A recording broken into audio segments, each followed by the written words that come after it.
आरव जब जंगल में लकड़ी लेने गया था, उसे एक पुराना तांबे का बर्तन मिला था, धूल और मिट्टी से सना हुआ, और उस पर अजीब, चमकते हुए अक्षर खुदे थे। उसने जैसे ही बर्तन को उठाया, हवा में एक कंपन हुआ, पेड़ों की शाखाएं झुकने लगीं, पत्तियां थरथराई, और फिर हवा अचानक ठंडी हो गई।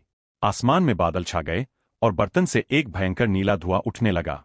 आरव पीछे हट गया, पर उसके पैर जैसे जमीन में गड़ गए हों। अगले ही पल एक विशाल, डरावनी आवाज गूंजी, मैं जर्क हूं। सैकड़ों वर्षों से इस बर्तन में बंद। किसने मुझे मुक्त किया?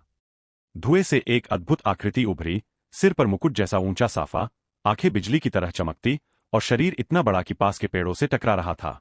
पर उसकी आंखों में गुस्सा नहीं, थकान थी, जैसे उसने सदियों तक अंधेरे में इंतजार किया हो। आरव कांप रहा था, पर उसने खुद को संभाला और बोला, मैंने आपको जानबूझकर नहीं छोड़ा, बस बर्तन उठाया था। अगर कुछ गलत किया हो तो माफ कीजिए। जिन कुछ पल तक उसे देखता रहा, फिर हल्की मुस्कान के साथ बोला, तू डर नहीं रहा? मैं एक जिन हूं, लोग मेरे नाम से कांपते हैं। आरव ने सिर झुकाकर कहा, डर रहा हूं, पर मुझे आपसे ज्यादा दुखी और अकेला लग रहा है। जिन चुप हो गया, फिर बोला, तू पहला इंसान है जिसने मुझे बिना डर, बिना स्वार्थ के देखा। मैं तुझसे प्रसन्न हूं, मांग 3 वरदान। आरव चौंका। उसने पूछा, वरदान? जैसे क्या? जिन ने मुस्कराते हुए अपनी हथेली घुमाई, और उसमें सोने का महल, उड़ने वाला घोड़ा और अमरता। मुझे कुछ नहीं चाहिए, जर्क जी। बस आप अगर इतने समय से बंद थे, तो अब आजाद रहिए, और अगर चाहे तो मेरे दोस्त बन जाइए। जिन की आंखें बड़ी हो गईं। उसने अपनी पूरी उम्र में कभी किसी इंसान से ऐसा उत्तर नहीं सुना था। तू मुझे अपना दोस्त कह रहा है? आरव ने सिर हिलाया और बोला, हाँ, आप चाहे तो आज से देवपुर आपका भी गांव है। उस दिन से जिन और आरव के बीच एक अनोखा रिश्ता बन गया।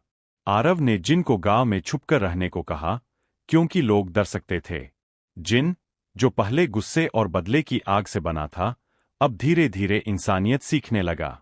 वह बच्चों को पेड़ पर से आम तोड़ कर देता, सूखते कुओं में पानी भर देता, बूढ़ों की आंखें ठीक कर देता। पर यह सब वह गुप्त रूप से करता, आरव के कहने पर। जिन जर्क अब आरव को मालिक नहीं, मित्र कहने लगा था। और आरव, जो कभी सिर्फ गांव का एक सीधा सादा लड़का था, अब एक जिन का भरोसेमंद साथी बन चुका था। पर उन्हें नहीं पता था कि आगे आने वाला समय सिर्फ दोस्ती की परीक्षा नहीं लेगा, बल्कि संपूर्ण मानवता की भी। ऐसी ही मजेदार कहानी के लिए स्टोर घर चैनल को सब्सक्राइब करें। Thank you.